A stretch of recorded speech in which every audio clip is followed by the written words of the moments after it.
என்னுடைய பெயர் தான் மதனவள்ளி. ஆமாம்மா. உலகத்துல ஆமா அடையாளன்றதே பேரு தான். ஆமாமா. அவங்களுக்கு தனித்தனி பேரு. ஆனா இன்ச்சிலும் வேற வேற தான். ஆமாம்மா. உனக்கு எப்படி இன்ச்சுக்கு இன்ச்சு ஒன்னாக்குதா இல்ல ரெண்டுக்குதா மூணுக்குதா? எனக்கு இன்ச்சில் கீதம்மா. என்னாக்குது? ஏன் இன்ச்சில் பி ஒரே இன்ச்சில் தான். செந்திலுக்கு மாதிரி 2 இன்ச்சிலாம் இல்ல. இல்லம்மா, எந்த ஒரே இன்ச்சில் பி ஒரே இன்ச்சில் தான். அப்படி இருந்தாலும் என்னுடைய பெயர் மதனவள்ளி என்று சொல்லி இருந்தாலும் என்னுடைய கணவர் பேர் என்ன தெரியுமா? என்னம்மா? இதுக்கு முன்பதாக வந்தாரு. அம்மா அவர்தான் எனக்கு கணவர். அவரா? அவரேதான். ஏம்மா நான் அடிச்சு அடியில அப்படி கோணே மூத்திர விட்டுன்னு போய் எங்க பசங்க அடிச்சுட்டே குட்டி எங்க வீட்டுக்காரேவா அப்படி பயந்து ஓடுனுக்குறான். எங்க போனாரு? எங்க போயிருக்கிறானோ தெரியலையம்மா. வருவாரா அவனு பண்ண தெரியும். யார் அடிச்சுனா யார் அடிவாங்க அப்படி இப்படி சொல்லிருப்பாரு. சும்மா சொல்றான். எனக்கு சூத்து பார்த்து போதா பாரு. அப்படி மதனவள்ளி சொல்லி இருந்தாலும் என்னுடைய கணவர் பேர் என்ன? கணவர் பேரை சொன்னா கணவருக்கு ஆயுள் குறைந்துருமா? ஒரு நாள்லயும்? ஆமா, ஒரு நாள் ஆயுள் குறைந்து விடும். ஆயுள் குறைஞ்சா ஆமா டீசல்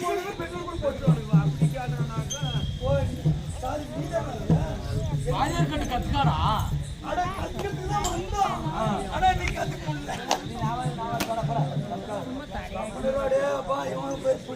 அப்படி மதனவள்ளி சொன்ன என்னுடைய கணவர் பேர் மதுசூதனன் சொல்லியிருந்தாலும் சின்னமாட்டை ஆட்சி செய்யக்கூடிய மதுசூதனன் மதனவள்ளி இருந்தாலும் எப்படி வர தெரியும்? எப்படி சொல்லுமா?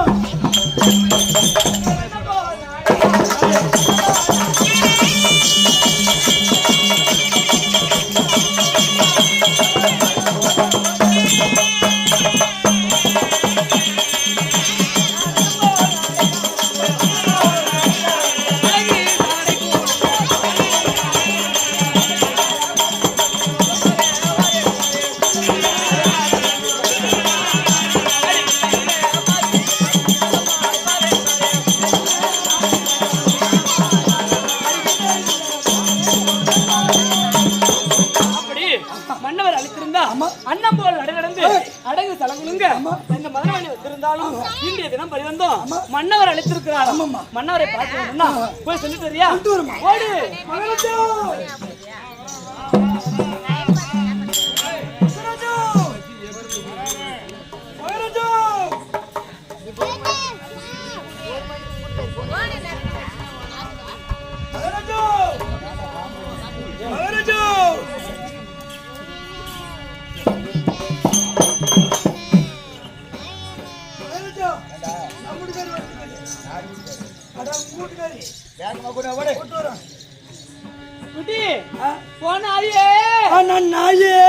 கணவர் என்னடா சொன்னார்? இந்த பையன் சொன்ன ஓம்ப சொன்னாரு.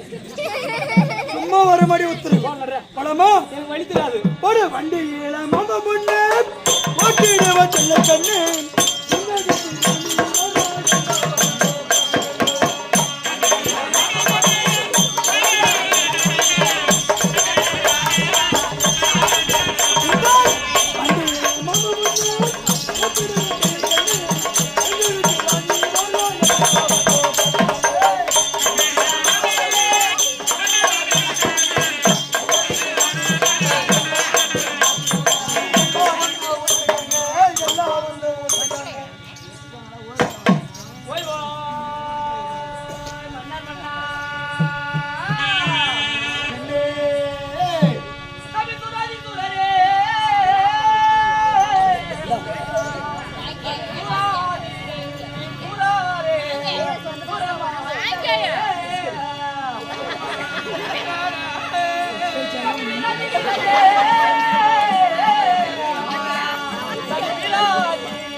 உங்களுடைய பாதார விந்தத்துக்கு உங்கள் ஆசை மனைவி பாசத்தில் மிகுந்த மனைவி பண்பிலே மிகுந்த மனைவி இந்த முதல் வரி கண்ணினால் கால்கழுவி வட்டாடியால் துடைத்து மல்லிகை முல்லை கோங்கு மந்தாரம் வெற்றியே எருவாச்சி பாரிஜாலம் என்று சொல்லக்கூடிய பல வகையான மலர்களெல்லாம் பாதத்தை பன்னீரால் கால்கழுவி பீதாமரத்தால் துடைத்து ஆசை என்னும் மலர் எடுத்து காதல் என்னும் தரம் கொடுத்து உங்கள் கழுத்திலே அழித்து உங்களுடைய தேவி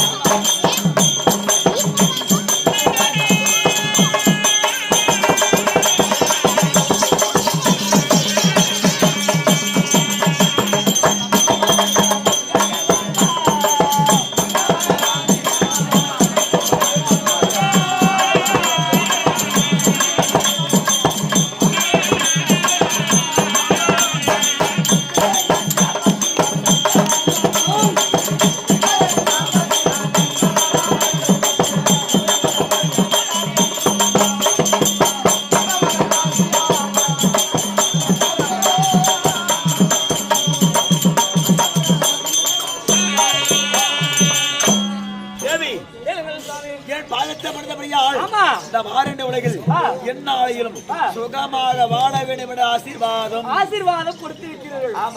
ஒரு கணவன் மனைவிந்தா ஒரு கணவனுடைய பாதத்தை மனைவி படிவது நியாயம்.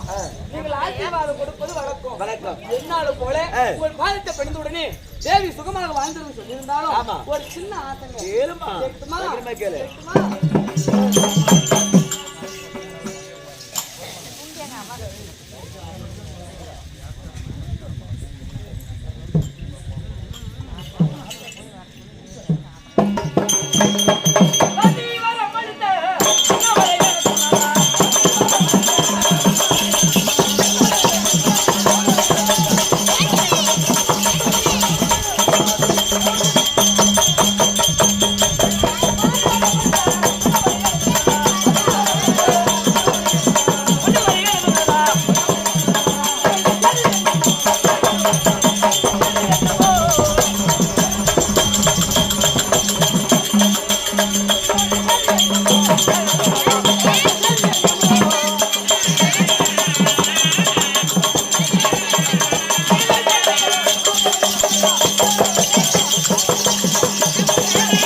கேக்குதுங்களா?